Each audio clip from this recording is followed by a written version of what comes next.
भारत में कुछ ऐसी जगह हैं जिन्हें सिर्फ नक्शे पे ढूंढा नहीं जाता, वहाँ तक पहुँचने के लिए एक कहानी से गुजरना पड़ता है। एक ऐसी कहानी जो आपको सोचने पे मजबूर कर देती है। तो आज हम एक ऐसे ही सच के बारे में जानने के लिए निकल पड़े थे अपने दोस्तों के साथ। भारत के उत्तराखंड में स्थित चमोली डिस्ट्रिक्ट, जहाँ 4 धामों में से एक धाम बद्रीनाथ धाम है। भगवान बद्री विशाल का संध्या आरती का नज़ारा अद्भुत था। वहाँ पे पहुँचने के बाद से मन तृप्त हो गया। अपने दोस्तों के साथ हमने आरती का आनंद लिया। वहाँ पे झूमे, नाचे, गाए, भगवान का कीर्तन किए। आरती के समाप्त होने के बाद से हम थोड़ा देर वहाँ बैठे और फिर निकल गए अपने होटल के लिए, क्योंकि कल का सुबह और भी ज़्यादा रोमांचक होने वाला था। अगले दिन की सुबह बहुत ही ज़्यादा चैलेंजिंग होने वाली थी। हमें जाना था उस रहस्यमयी वाटरफॉल के पास। हमें ये देखना था क्या सच में ऐसा होता है, क्या सच में उस वाटरफॉल का पानी उन लोगों पे गिरता है। हमें अपने आप को भी आंकना था कि हम किस कर्म के व्यक्ति हैं। अगले सुबह उठ के हमने भगवान के दर्शन किए और फिर प्रस्थान कर दिए माना गाँव की तरफ। पूरे भारतवर्ष में माना गाँव ही एक ऐसा जगह है जहाँ पे हमें माता सरस्वती का दर्शन होता है। इसके बाद माँ सरस्वती पाताल लोक में विलुप्त हो जाती है।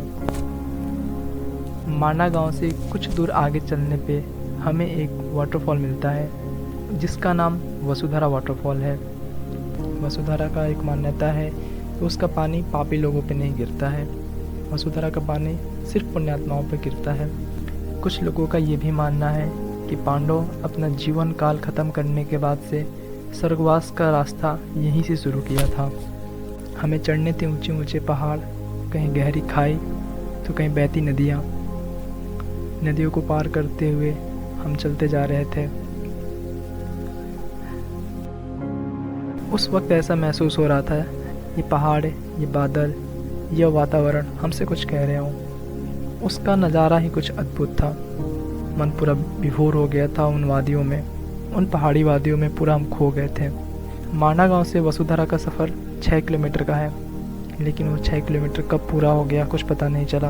अभी मैं पहुंच गया हूँ वसुधारा वाटरफॉल है उसके पास। इस वाटरफॉल का मान्यता है कि ये वाटरफॉल पापियों के ऊपर नहीं गिरता है।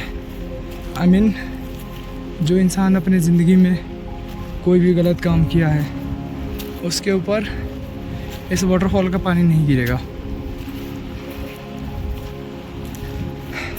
देखते हैं मेरे ऊपर इस पानी का क्या असर होता है।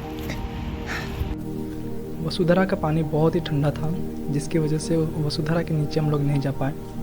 शायद उसका पानी बर्फ़ से भी ज़्यादा ठंडा था।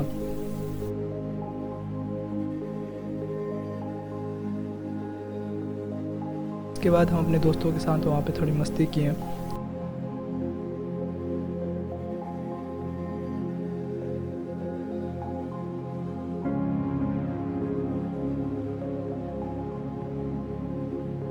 उस जगह का आनंद लिए, उस जगह के बारे में देखा, सुना, जाना। जगह बहुत ही प्यारा था, बहुत ही खूबसूरत थे।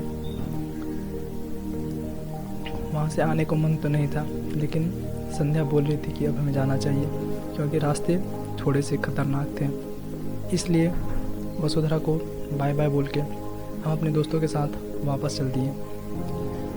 तो दोस्तों, ये रहा हमारा बद्रीनाथ से वसुधारा तक का सफ़र।